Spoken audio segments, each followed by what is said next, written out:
Hi everybody, welcome to video number 2 where I am altering this beautiful old book.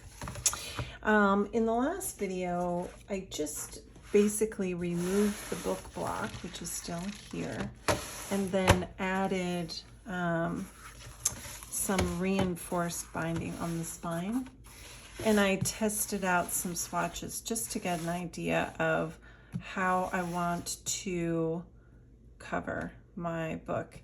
And I had mentioned in the first video that I really want to try and preserve this beautiful cover. So the first thing that I'm going to do is I'm just going to repair this part here that's falling out, and I don't really have to, because it's going to be mixed media, and that's always fun to just be messy and scraggly and old and chunky and broken. That's why I love mixed media. But I do want this, I want this spine kind of back together so that once we go through and sew it, and I just use some of this Distress collage medium Crazing, which is by Ranger Ink, and I always say in my videos this is one of the strongest adhesives. It's great for bookbinding as well. I'm seeing some popping up here, so I'm actually gonna just shove some in there and in here too. And then I'm just gonna push it down. It's great because once you get it on and you push it down, for the most part, it just stays down. So it doesn't have to be perfect or crazy. I'm just trying to kind of put this back together.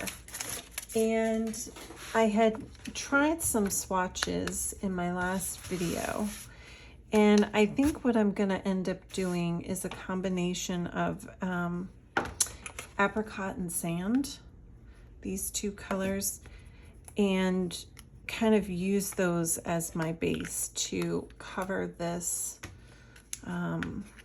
spine. So having the two colors is good because I'll have two hues. And I'm just going to use a mini blending tool and a sponge that goes with it. And I'm just going to get a copious amount, I would say, but kind of blot it so it's not too crazy. And I'm going to just start kind of swirling it, is what I'm thinking. And just by doing this, it is removing, because this book is so old, it is removing a little of the dye that is in the cover paper. So as soon as I do this, this immediately starts to turn a little pink. But I'm not going to worry about that so much.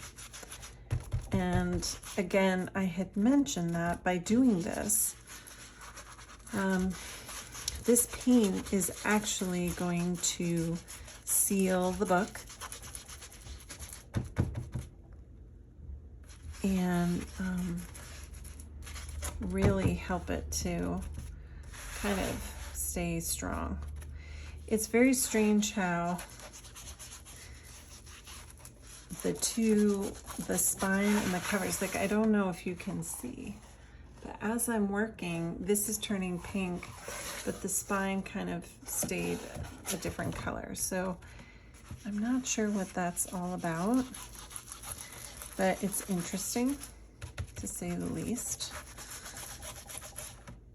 And again, kind of getting this color on here is just another way to kind of create a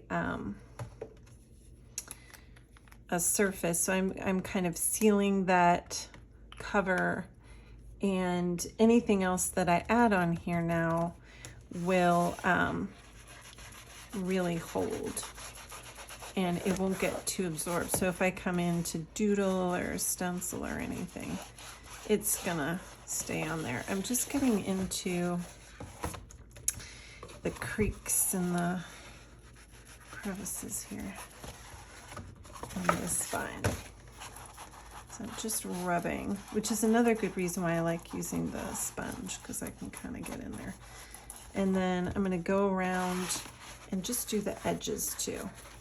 So by doing that, again, I'm kind of sealing the paint. I'm gonna do it on the underside as well, because I'm probably going to put some new papers here.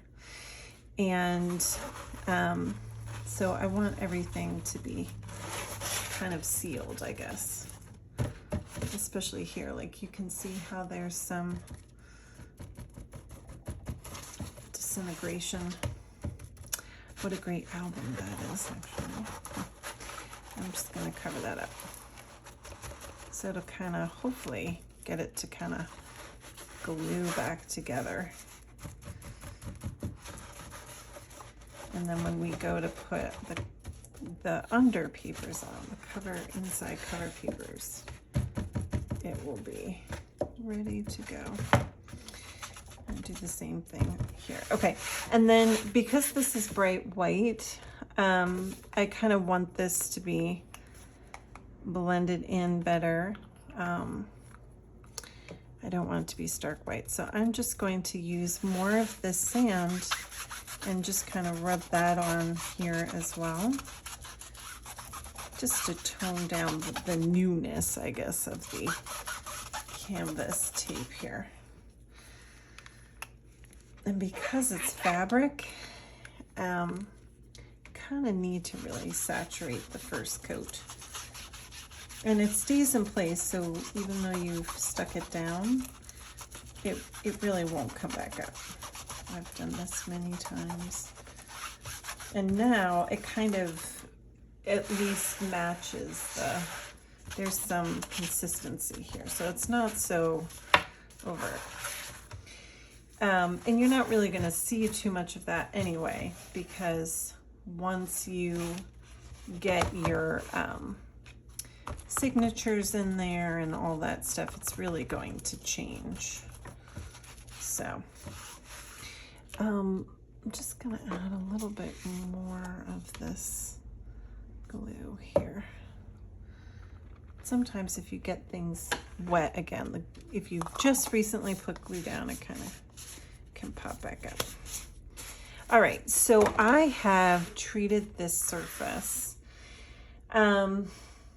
And I was saying that I kind of liked the blue.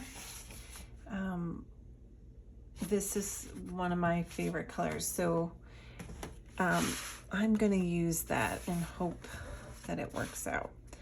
What I might do, well, I could do this two ways. I think what I might do is I'm gonna put marine as the dark blue, and then this is mineral. I call it the cousin. And in some parts I can go lighter and darker as I'm kind of putting this on. And I'm not gonna push down real hard because I really want this to be kind of swirly and inconsistent. You know what I mean? I want this to look different. So again, I'm trying to be careful. I don't want to lose the text because that's what really attracted me to this cover. And I might go a little darker on the edges just because. And this is starting to look kind of cool. So again, I'm gonna swirl some of the mineral in here. There's some army trucks going by. I live by an Air Force and Army base, so it can be very interesting,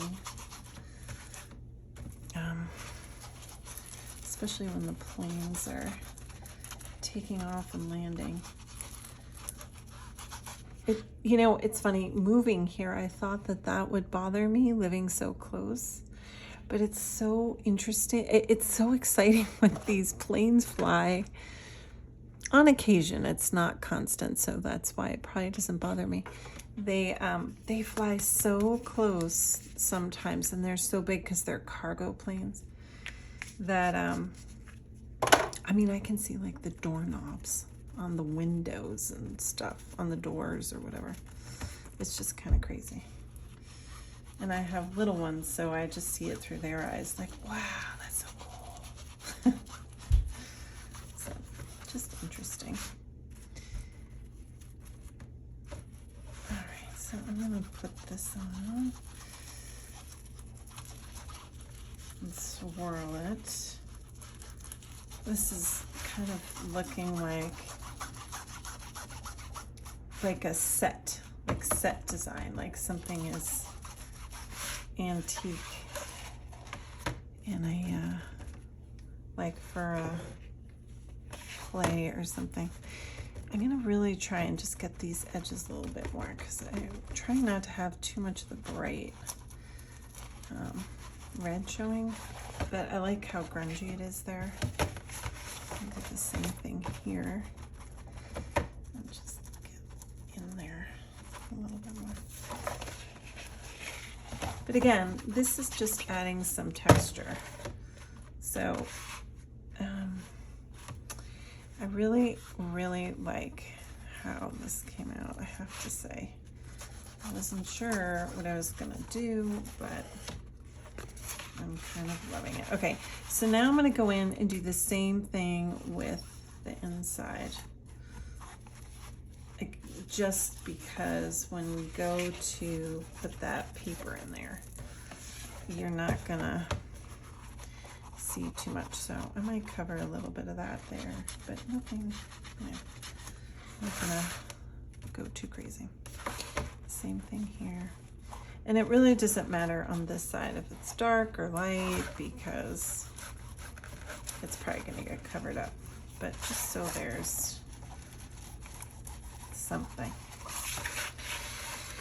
Okay. I've got a lot of paint in my thing. So I am gonna call that Dunzo.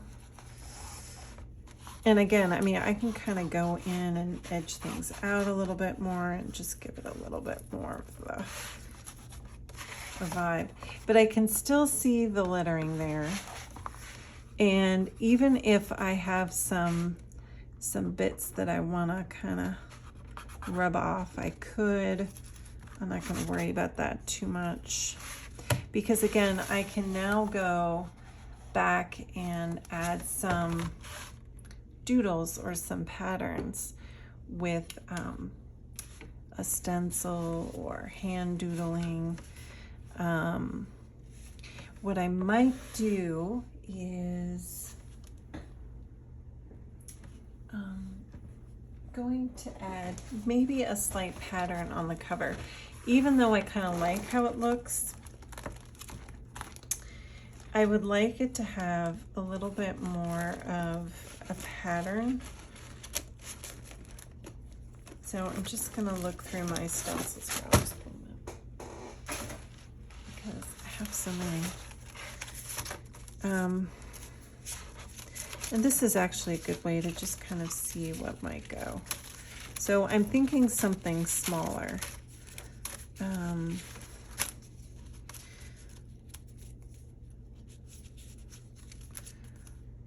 These could be good. I don't know that in this case I want to do anything too abstract because I'm kind of working with the integrity of the book in a way. So the florals would be good, but I don't really have any small florals in this case.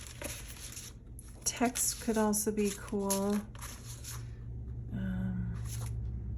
But I have text on the cover. That could work. I'm thinking of these two. I'm thinking of these two. These are my go-to stencil. This one is called Bumps. This one is called Marks. These are both by Dina Wakley for Ranger ink. And I just like them because This one has 4 patterns, so I love stencils like that. This one I just love because it kind of reminds me of many things, but I feel like it almost reminds me of like Roman architecture or Roman aqueducts or something like that. I actually think I might,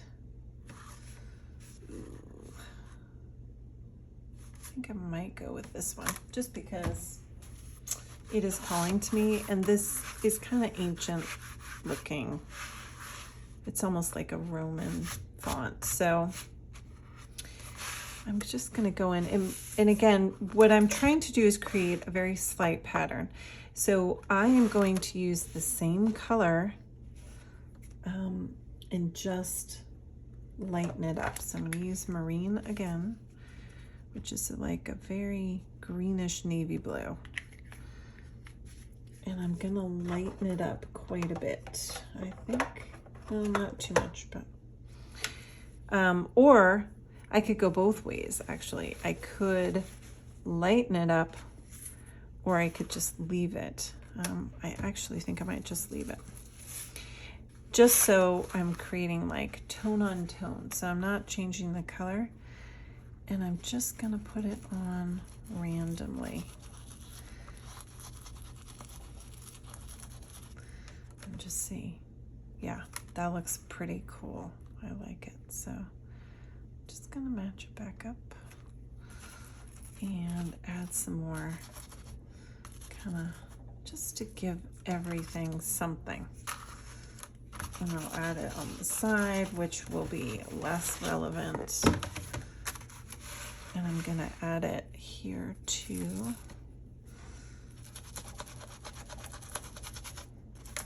And I'm gonna do it dark in some places, light in others, just not really thinking too much. So now I have this cool kind of texture on this book. So already I'm really kind of liking it. Okay, so I think I'm gonna leave you there. So in the next video, I think I'll probably start working on the inside paper covers and figure out how I'm gonna doodle on this book and kind of really make it my own. Okay, see you on the next video.